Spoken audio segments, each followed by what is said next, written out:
If you are wondering if you can expect Samsung Galaxy S26 to receive Android 17 update, then the answer is yes, of course.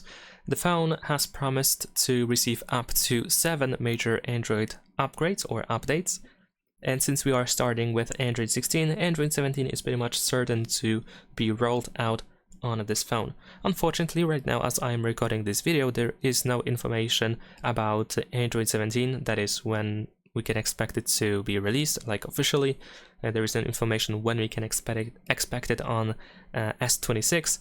So in my case, I cannot really tell you when you can probably expect it on this phone. Still, if you want to, for example, check if you're watching this video much later, you can check if the software update is ready. So you can tap on the software update in the settings and you can check for updates. Maybe if you're watching this video, Android 17 is already available, maybe it's not.